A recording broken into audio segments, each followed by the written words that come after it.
कैसे हैं आप सभी लोग। बहुत बहुत स्वागत है आप सभी का एक और नई वीडियो में। आज इस वीडियो में हम लोग जो है संविधान के भाग 4 राज्य के नीति निर्देशक तत्व के बारे में जो है पहले कुछ पहले कुछ थ्योरी हम लोग देखेंगे, उसके बाद में कुछ इससे संबंधित महत्वपूर्ण प्रश्नों पे जो है विचार किया जाएगा।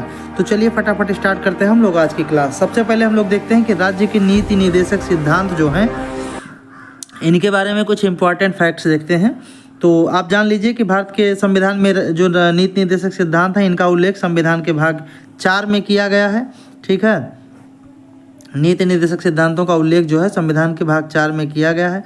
अगर आपसे पूछा जाए कि किस अनुच्छेद के द्वारा किया गया है तो आप याद रखिए अनुच्छेद 36 से 51 के तहत राज्य के नीति निर्देशक तत्व का जो है प्रावधान किया गया है। ठीक है, अगला इंपॉर्टेंट टॉपिक आप देखें ये कहाँ से लिया गया है। तो राज्य का नीति निर्देशक सिद्धांत जो हमारे संविधान में है इसको हमने आयरलैंड से लिया है। ठीक है, ये उपबंध जो है ये न्यायालय द्वारा लागू नहीं किया जा सकता। ठीक है, इसको आप लोग याद रखिएगा। ठीक है, राज्य का यह कर्तव्य है कि वह इन सिद्धांतों को कानून बनाकर लागू करे। ठीक है, राज्य का कर्तव्य है कि वो नीति निर्देशक सिद्धांतों को कानून बना करके लागू करे।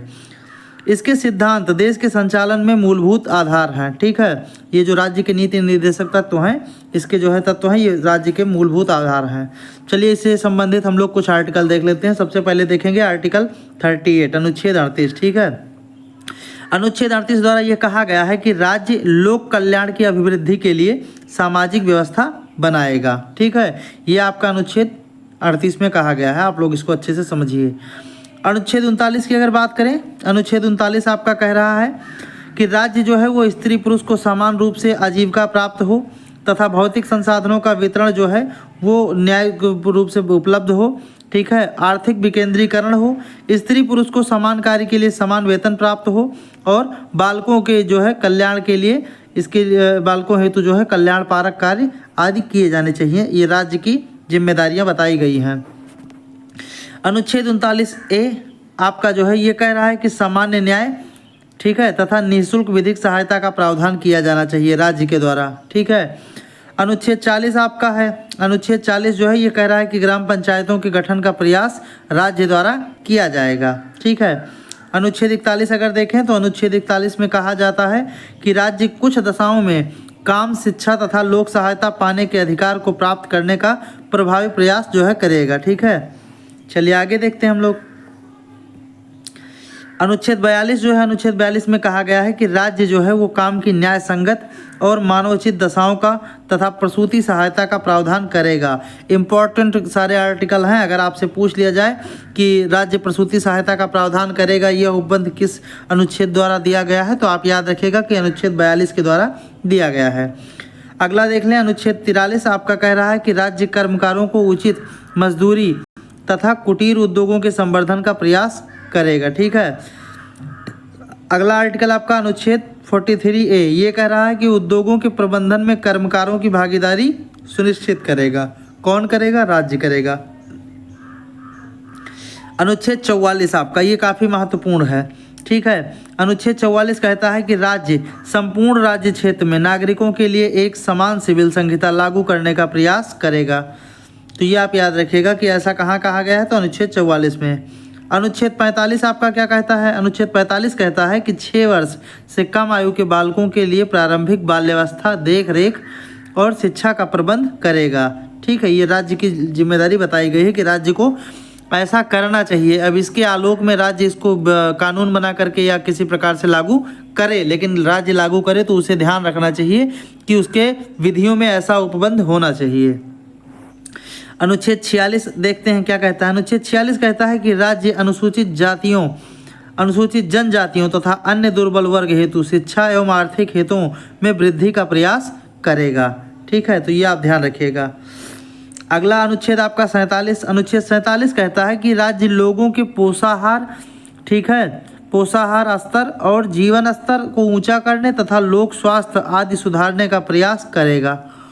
अनुच्छेद 48 आपका कहता है कि राज्य कृषि और पशुपालन को आधुनिक तथा वैज्ञानिक ढंग से संगठित करने का प्रयास करेगा तथा गाय, बछड़ों व अन्य दुधारू और वाहक मवेशियों के वध का प्रतिषेध करेगा। ठीक है, यह आप याद रखिएगा। अनुच्छेद 48 आपका यह अनुच्छेद 48 है।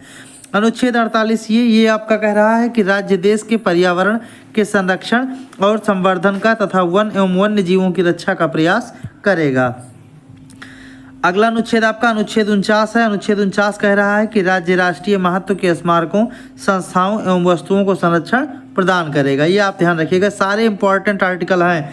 अगर वीडियो आपको अच्छी लगे तो प्लीज़ दोस्तों वीडियो को पूरा देखिए, वीडियो को शेयर कीजिए, लाइक कीजिए और हमारे चैनल को सब्सक्राइब कर लीजिए। चलिए अगला अनुच्छेद देखें, अनुच्छेद 50। अनुच्छेद 50 कह रहा है कि राज्य की लोक सेवाओं में न्यायपालिका को कार्यपालिका से अलग करने के लिए राज्य कदम उठाएगी।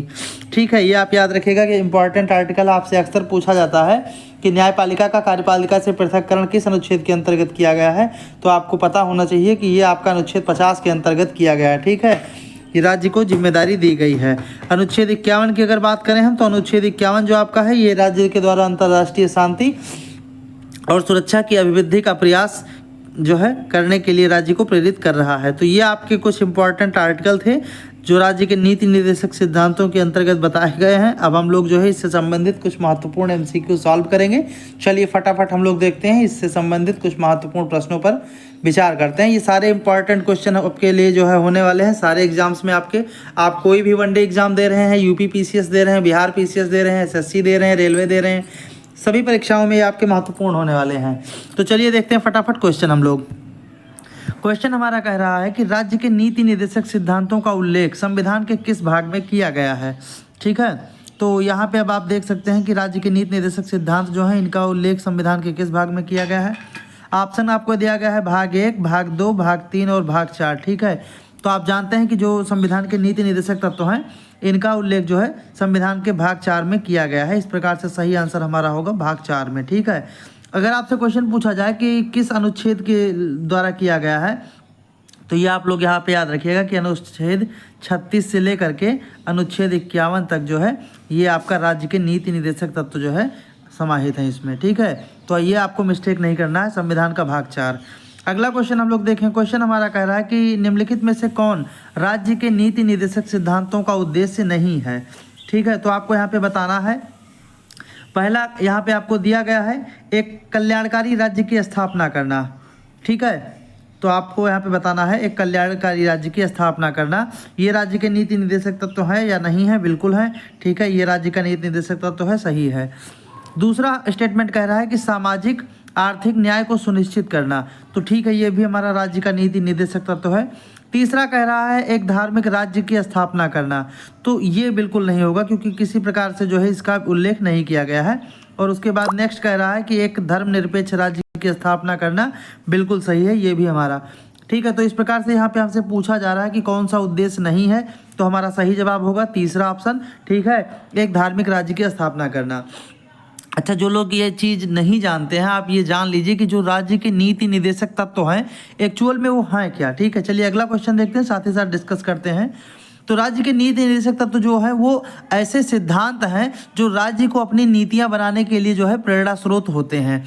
ठीक है, यदि कोई राज्य अपने लोगों के लिए कोई नीतियां बनाता है लोक कल्याण के लिए या किसी भी प्रकार के प्रयोजन के लिए, तो वो निर्देशक सिद्धांत जो होते हैं वो प्रेरणा स्रोत होते हैं, उन्हीं को जो है विधि बनाकर कानून बना करके लागू किया जाता है। अगला क्वेश्चन कह रहा है कि निर्देशक तत्व, ठीक है, जो राज्य के नीति निर्देशक तत्व होते हैं वो क्या होते हैं, उनकी प्रकृति क्या होती है। तो आपको ऑप्शन यहाँ पे दिया गया है, ऑप्शन आप लोग देख लें। ऑप्शन आपका कह रहा है कि ये वाद योग्य होते हैं, ये अवाद योग्य होते हैं, ये कठोर होते हैं, ये लचीले होते हैं। तो सही जवाब आपका होगा जो ये होगा ये दूसरा वाला अवाद योग्य। ठीक है, क्योंकि जो राज्य के नीति निर्देशक तत्व होते हैं ये अवाद योग्य होते हैं और इनके जो है विरुद्ध किसी प्रकार से न्यायालय में जो है वाद प्रस्तुत नहीं किया जा सकता है। ठीक है, इनको न्यायालय द्वारा परिवर्तनीय नहीं बनाया जा सकता है। चलिए अगला क्वेश्चन हम लोग देखते हैं अपना। हमारा अगला क्वेश्चन कह रहा है कि निम्नलिखित में से कौन सा कथन सही है। ठीक है, अब आप यहाँ पे बताना है, आप कथन देख लीजिए आगे। पहला कथन हमारा कह रहा है कि राज्य के नीति के निर्देशक तत्व सामाजिक आर्थिक लोकतंत्र की व्याख्या करते हैं। ठीक है, और दूसरा स्टेटमेंट हमारा कह रहा है पहला स्टेटमेंट कह रहा है कि राज्य के नीति के निदेशक तत्व सामाजिक आर्थिक लोकतंत्र की व्याख्या करते हैं। दूसरा स्टेटमेंट कह रहा है इन तत्वों में समाहित उपबंध किसी न्यायालय द्वारा प्रवर्तनीय नहीं है। ये अभी हमने जस्ट आपको बताया। तो इस प्रकार से यहाँ पे जो है ये दोनों कथन हमारे सही हैं, तो सही जवाब हमारा हो जाएगा उपरोक्त दोनों, ऑप्शन नंबर सी। ठीक है, तो इस चीज़ को आप लोग ध्यान रखिएगा। यहाँ पे साफ साफ दिया गया है कि इन तत्वों में समाहित उपबंध किसी न्यायालय द्वारा प्रवर्तनीय नहीं है। ठीक है, तो आप लोग इसको ध्यान रखिएगा। चलिए अगला क्वेश्चन हम लोग देखते हैं। क्वेश्चन हमारा कह रहा है कि कल्याणकारी राज्य की संकल्पना का समावेश भारत के संविधान में कहाँ है। ठीक है, तो ये बहुत इजी सा क्वेश्चन है। आप लोग ऑप्शन यहाँ पे देख लीजिए।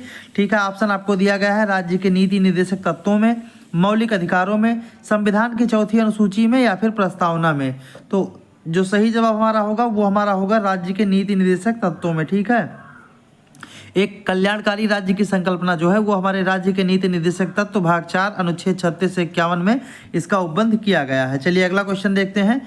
क्वेश्चन हमारा कह रहा है कि नीति निर्देशक तत्वों को सहज अध्ययन के लिए कितने भागों में बांटा गया है या बांटा जा सकता है। ठीक है, तो आप यहाँ पे देख सकते हैं ऑप्शन आपको दिया गया है समाजवादी, ठीक है, उदार बौद्धिकतावादी, फिर तीसरा ऑप्शन हमारा है गांधीवादी और चौथा ऑप्शन हमारा है उपरोक्त सभी। तो हमारा जो सही जवाब होगा वो होगा उपरोक्त सभी। ठीक है, चौथा आंसर हमारा होगा उपरोक्त सभी। ठीक है, इसके बारे में थोड़ा सा जान लीजिए कि जो हमारा नीति निर्देशक तत्व है यह कहाँ से लिया गया है। तो इसका जो प्रेरणा स्रोत है वो हमारा है आयरलैंड। कहाँ से हमने लिया है? हमने लिया है इसको आयरलैंड से। ठीक है, अब इसको आप ध्यान रखिएगा।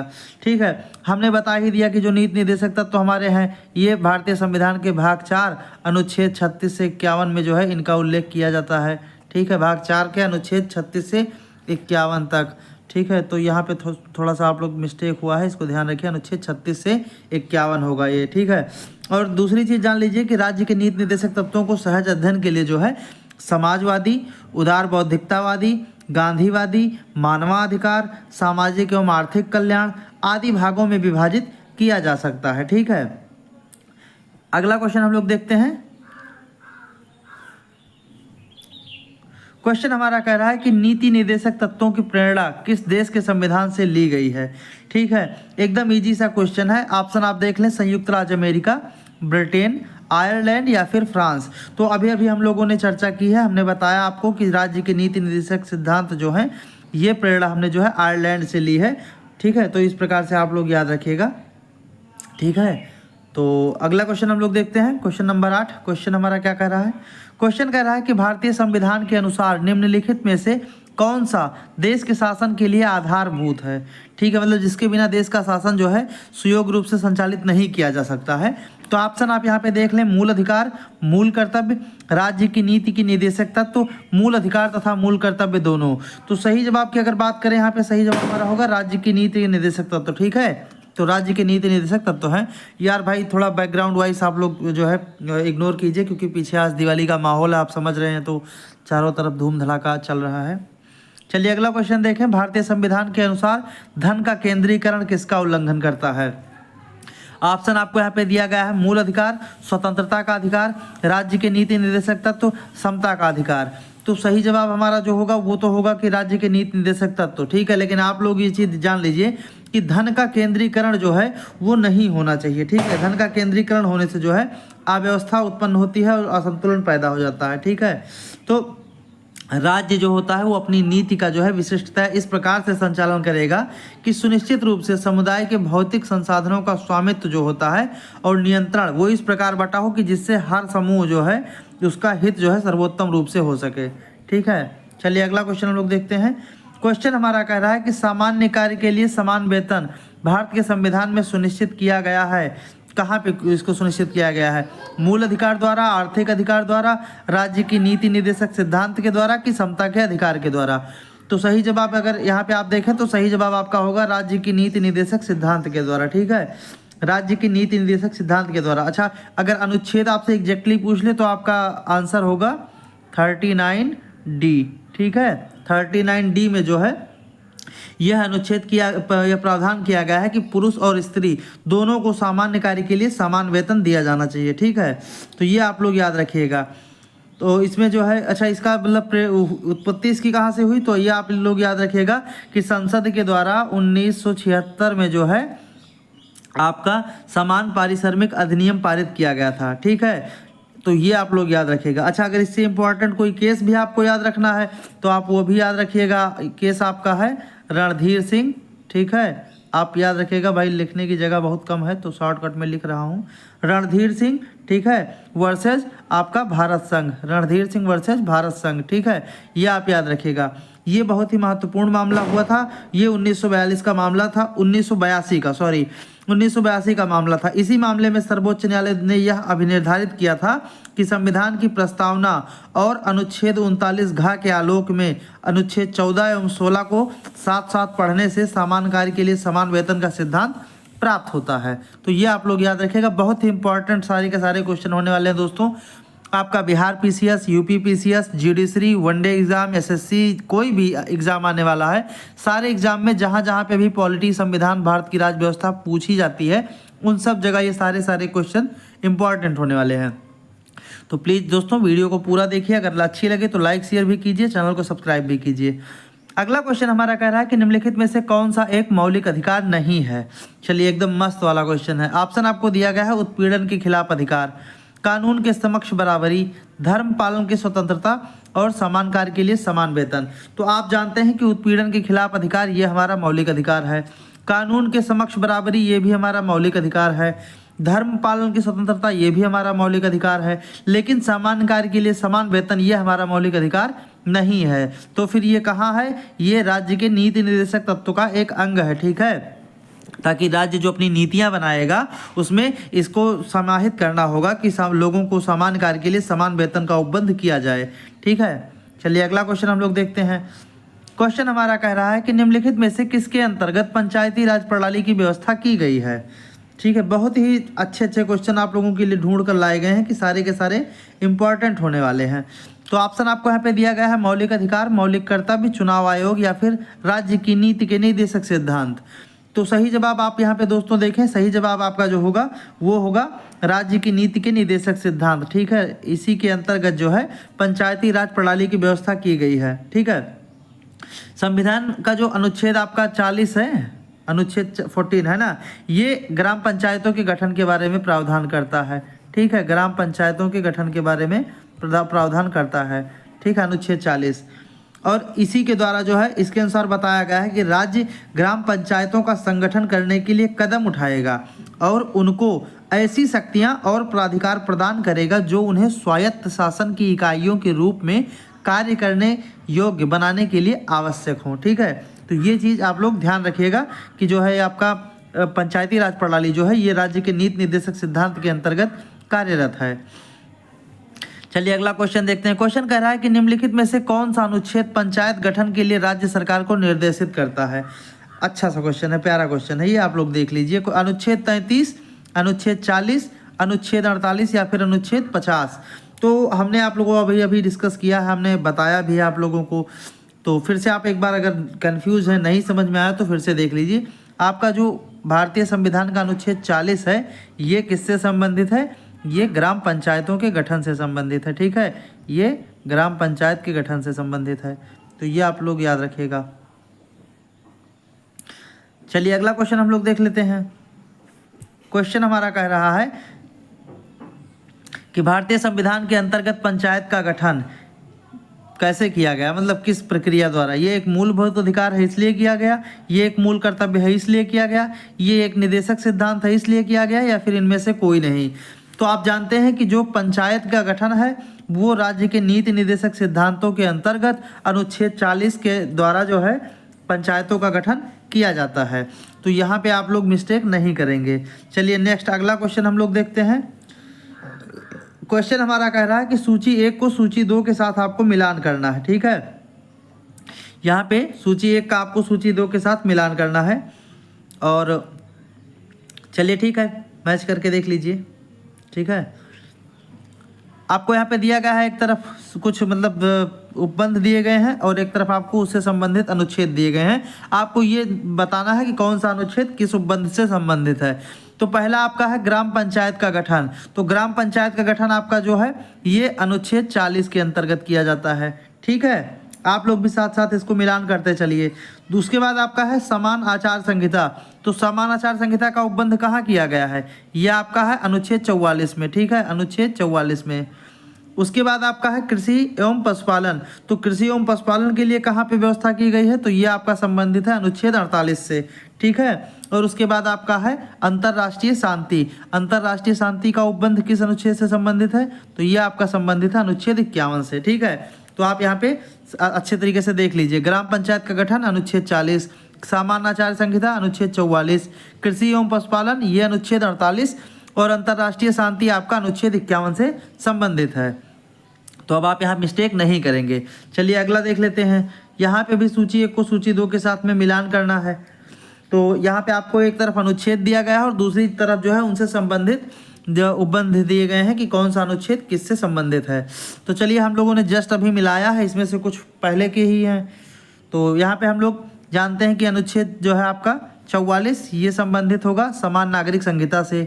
अनुच्छेद 48 आपका ये संबंधित होगा कृषि एवं पशुपालन से। फिर आपका है अनुच्छेद 40, तो ये आपका संबंधित हो जाएगा ग्राम पंचायतों के गठन से। और उसके बाद है अनुच्छेद 41, तो ये आपका संबंधित हो जाएगा काम करने का अधिकार। ठीक है, तो अब यहाँ पे ये चीज़ आपको क्लियर है। चलिए अगला क्वेश्चन हम लोग देखते हैं। Question number 17। क्वेश्चन कह रहा है कि मनरेगा कार्यक्रम भारतीय संविधान के किस अनुच्छेद के अंतर्गत लागू किया गया? बहुत ही बढ़िया क्वेश्चन है दोस्तों, इसको आप लोग अच्छे से देखिए। क्वेश्चन पूछ रहा है कि मनरेगा कार्यक्रम जो है ये भारतीय संविधान के किस अनुच्छेद के अंतर्गत लागू किया गया? ऑप्शन आपको दिया गया है अनुच्छेद 40, अनुच्छेद 43, अनुच्छेद 48 या फिर अनुच्छेद 52। ठीक है, तो सही जवाब अगर यहाँ पे आप दोस्तों देखें तो सही जवाब आपका होगा अनुच्छेद 43। ठीक है, मनरेगा कार्यक्रम जो आपका है यह अनुच्छेद 43 के अंतर्गत जो है इसको लागू किया गया है। ठीक है, और अनुच्छेद 43 में कहा गया है कि राज्य जो होगा वो उपयुक्त विधान या आर्थिक संगठन द्वारा किसी अन्य रीति से कृषि के, उद्योग के या अन्य प्रकार के सभी कर्मकारों को निर्वाह मजदूरी, शिष्ट जीवन स्तर और अवकाश का संपूर्ण उपभोग करने के लिए जो है अवसर प्रदान करेगा। ठीक है, मनरेगा राज्य के इन्हीं संवैधानिक लक्ष्यों की पूर्ति की दिशा में एक महत्वपूर्ण कदम है। तो मनरेगा से संबंधित अनुच्छेद आपका कौन सा है? 43। चलिए अगला क्वेश्चन हम लोग देखते हैं। क्वेश्चन हमारा कह रहा है कि 42वें संविधान संशोधन द्वारा किस अनुच्छेद के माध्यम से श्रमिकों की प्रबंधन में भागीदारी सुनिश्चित की गई? ऑप्शन आपको यहाँ पे दिया गया है अनुच्छेद 40, अनुच्छेद 44, अनुच्छेद 43 ये या फिर अनुच्छेद 39 ये। तो यहाँ पे आप लोग देखिए सही जवाब आप जो है यहाँ पे आपको ढूंढना है। आप लोग देख लीजिए, आपका सही जवाब जो होगा वो होगा अनुच्छेद 43 ये। ठीक है, क्योंकि 42वें संविधान संशोधन 1976 द्वारा इसको स्थापित किया गया था। कब स्थापित किया गया था? 42वें संविधान संशोधन द्वारा। ठीक है, 42वें संविधान, मैं शॉर्टकट में लिख रहा हूँ भाई, आप समझ लीजिएगा, संविधान संशोधन के द्वारा जो है 42वां संविधान संशोधन आपका हुआ कब था? तो ये हुआ था 1976 को। ठीक है, ये चीज़ें आप काफ़ी इंपॉर्टेंट है, इसको याद रखिएगा। चलिए नेक्स्ट अगला क्वेश्चन हम लोग देखें। क्वेश्चन कह रहा है कि भारतीय संविधान में न्यायपालिका से कार्यपालिका का पृथक्करण किस अनुच्छेद में समाहित है? तो यहाँ पे आप देखें अनुच्छेद 40, अनुच्छेद 50, अनुच्छेद 60 और अनुच्छेद 70। तो सही जवाब अगर आप देखें तो सही जवाब आपका होगा अनुच्छेद 50। ठीक है, अनुच्छेद 50 के द्वारा जो है भारत में जो है न्यायपालिका का कार्यपालिका से पृथक्करण ये राज्य के नीति निर्देशक तत्वों द्वारा व्यादेशित है और संविधान के अनुच्छेद 50 के अंतर्गत जो है इसका उल्लेख किया गया है कि न्यायपालिका को राज्य कार्यपालिका से पृथक कर दिया गया है। इसके अनुसार राज्य की लोक सेवाओं में न्यायपालिका को कार्यपालिका से पृथक करने के लिए राज्य कदम उठाएगा। चलिए अगला क्वेश्चन हम लोग देखते हैं। क्वेश्चन हमारा कह रहा है निम्नलिखित में से कौन सा अनुच्छेद अंतर्राष्ट्रीय शांति और सुरक्षा के संवर्धन से संबंधित है? तो आप देखें यहाँ पे ऑप्शन आपको दिया गया है अनुच्छेद 51, अनुच्छेद 52, अनुच्छेद 63 और अनुच्छेद 76। तो आप जानते हैं कि अगर शांति अंतर्राष्ट्रीय शांति से की बात की जाए तो आपका अनुच्छेद 51 जो है ये अंतर्राष्ट्रीय शांति से संबंधित है। ठीक है, कौन सा अनुच्छेद? अनुच्छेद 51 आपका जो है अंतर्राष्ट्रीय शांति से संबंधित है। ठीक, तो ये चीज़ आप लोग ध्यान रखिएगा। चलिए अगला क्वेश्चन देखते हैं हम लोग। क्वेश्चन हमारा कह रहा है कि निम्नलिखित में से कौन सा अनुच्छेद विदेश नीति से संबंधित है? अब ऑप्शन आपको यहाँ पे फिर से दिया गया है अनुच्छेद 31, अनुच्छेद 41, अनुच्छेद 51 या फिर अनुच्छेद 61। तो सही जवाब जो आपका होगा वो आपका होगा अनुच्छेद 51। ठीक है, अनुच्छेद 51 जो है ये विदेश नीति से, अंतर्राष्ट्रीय शांति से, इन सारी चीज़ों से संबंध इसका इसी से है। ठीक है, अंतर्राष्ट्रीय विवादों के मध्यस्थता द्वारा निपटारा करने के लिए, संगठित लोगों को एक दूसरे के व्यवहारों में अंतर्राष्ट्रीय विधि और संधि बाध्यताओं के प्रति आदर बढ़ाने के लिए, ये सारे जो है उपबंध अनुच्छेद 51 से आपके संबंधित हैं। चलिए अगला क्वेश्चन हम लोग देखते हैं। क्वेश्चन हमारा कह रहा है कि निम्नलिखित में से कौन सा अनुच्छेद विदेश नीति से संबंधित है। तो ये तो जस्ट हम लोगों ने अभी किया है कि अनुच्छेद 51 आपका जो है ये विदेश नीति से संबंधित है। अगला क्वेश्चन देखें। क्वेश्चन कह रहा है कि निम्नलिखित में से कौन संविधान के 42वें संशोधन द्वारा नीति निर्देशक तत्वों में नहीं जोड़ा गया था। ठीक है, मतलब 42वें संविधान संशोधन में क्या जोड़ा गया था वह यहाँ पे वो दिया हुआ है, और क्या नहीं जोड़ा गया था वो आपको यहाँ पे ढूंढना है। पहला स्टेटमेंट कह रहा है कि शोषण से बच्चों एवं अल्पवयों की सुरक्षा। ठीक है, तो ये जो है आपका जोड़ा गया था। दूसरा कह रहा है कि समान न्याय और निःशुल्क कानूनी सहायता, ये भी आपका अनुच्छेद 42 में जोड़ा गया था, सॉरी 42वें संशोधन में जो है जोड़ा गया था। समान नागरिक संहिता, नहीं ये नहीं जोड़ा गया था। उद्योगों के प्रबंधन में कर्म श्रमिकों की भागीदारी, ये भी हमारा जोड़ा गया था 42वें संशोधन द्वारा। ठीक है, तो इसमें जो है समान आचार संहिता जो है ये हमारा नहीं जोड़ा गया था। ये हमारा प्रारंभ से ही अनुच्छेद 44 में इसको समाहित किया गया था। ठीक है, अनुच्छेद 44 के द्वारा। ठीक, चलिए अगला क्वेश्चन हम लोग देखते हैं।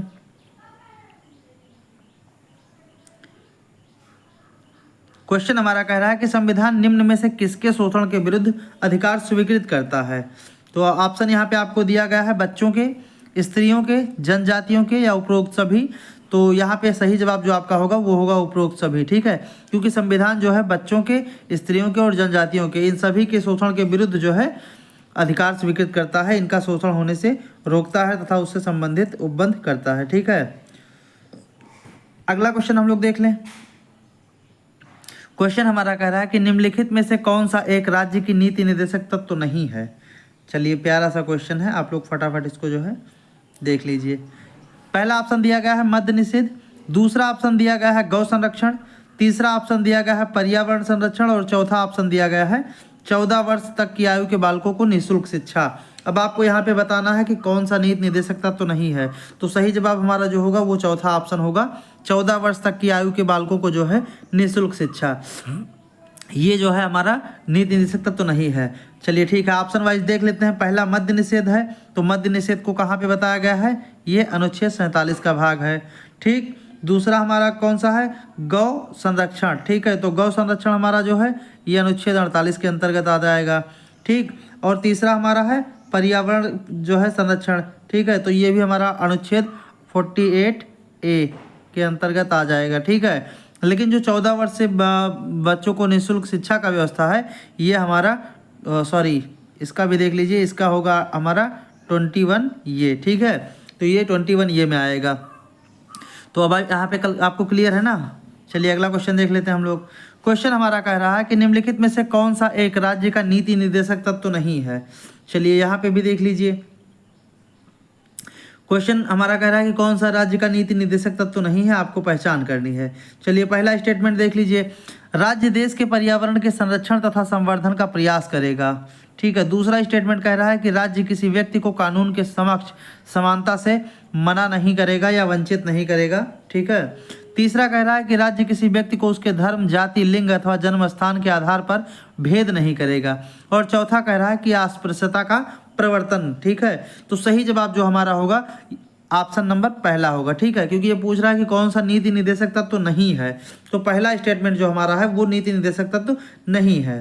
ठीक है, ये आप यहाँ पे देख लीजिए। चलिए अगला क्वेश्चन देखते हैं हम लोग। Question number 27।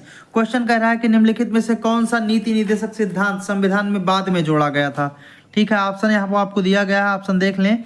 मुफ्त कानूनी सलाह, ठीक है, और उसके बाद गोवध निषेध, फिर उसके आगे आपको दिया गया है समान नागरिक संहिता और ग्राम पंचायतों का गठन। ठीक है, तो आपको ये बताना है कि इसमें से कौन सा नीति निर्देशक सिद्धांत संविधान में बाद में जोड़ा गया था। तो सही जवाब जो आपका होगा वो आपका होगा ऑप्शन नंबर ए। ठीक है, मुफ्त कानूनी सहायता। मुफ्त कानूनी सहायता का प्रावधान जो है ये संविधान में बाद में जोड़ा गया था। तो ये आप लोग याद रखिएगा, यहाँ पे आपको मिस्टेक नहीं करनी है। ठीक है, अगला क्वेश्चन देखें हम लोग। क्वेश्चन हमारा कह रहा है कि निम्नलिखित में से कौन नीति निर्देशक सिद्धांत का भाग नहीं है। अब बताइए, इसमें पूछ रहा है कौन सा नीति निर्देशक सिद्धांत का भाग नहीं है। आपको ऑप्शन यहाँ पे दिए गए हैं, ऑप्शन आप देख लें। मद्य निषेध, गोवध निषेध, समान नागरिक संहिता, सूचना का अधिकार। तो सही जवाब जो आपका होगा वो होगा सूचना का अधिकार। ठीक है, RTI, राइट टू इन्फॉर्मेशन। ठीक है, ये आपका नीति निर्देशक सिद्धांत के अंतर्गत नहीं आता है। सूचना का अधिकार ये आपका अलग विषय है। चलिए अगला क्वेश्चन देखें हम लोग। क्वेश्चन कह रहा है कि निम्नलिखित में से कौन नीति निर्देशक सिद्धांत का भाग है। ठीक है, ऑप्शन आपको दिया गया है प्रेस की स्वतंत्रता, धर्म की स्वतंत्रता, समान नागरिक संहिता या फिर सूचना का अधिकार। तो यहाँ पे पूछा जा रहा है कि कौन नीति निर्देशक तत्व का भाग है। तो प्रेस की स्वतंत्रता ये आपका होगा नहीं, धर्म की स्वतंत्रता ये भी नहीं होगा, समान नागरिक संहिता ये आपका सही है, जबकि सूचना का अधिकार भी आपका नहीं होगा। तो इस प्रकार से आपका सही जवाब जो होगा वो होगा समान नागरिक संहिता। अगला क्वेश्चन हम लोग देखें। क्वेश्चन कह रहा है कि राज्य के नीति निर्देशक सिद्धांत एक ऐसा चेक है जो बैंक की सुविधा अनुसार अदा किया जाता है। यह किसने कहा था। ऑप्शन आपको यहाँ पे दिया गया है भीमराव अंबेडकर, डॉक्टर राजेंद्र प्रसाद, KM मुंशी या फिर KT शाह। ठीक है, तो यहाँ पे ये सही जवाब आपका होगा KT शाह के द्वारा यह कहा गया था कि राज्य के नीति निर्देशक सिद्धांत है वो एक ऐसा चेक है जो बैंक की सुविधा अनुसार अदा किया जाता है। तो दोस्तों ये थे हमारे आज राज्य के नीति निर्देशक सिद्धांत संविधान का भाग 4। हम लोगों ने लगभग 30+ इंपॉर्टेंट MCQ यहाँ पे सॉल्व किए हैं, जो आपके घटना चक्र या अलग अलग रिसोर्सेज से जो है ढूंढ करके लाए गए हैं। प्लीज़ दोस्तों, अगर वीडियो आपको अच्छी लगे तो वीडियो को आप लोग लाइक, शेयर और चैनल को सब्सक्राइब जरूर करें, ताकि आप लोगों को अगर अगली वीडियो अपलोड की जाए तो आपको तुरंत नोटिफिकेशन मिल जाए और आप लोग वीडियो देखने से छूटे ना। ठीक है, तो प्लीज़ दोस्तों बने रहे हमारे साथ, चैनल को सब्सक्राइब करें। धन्यवाद।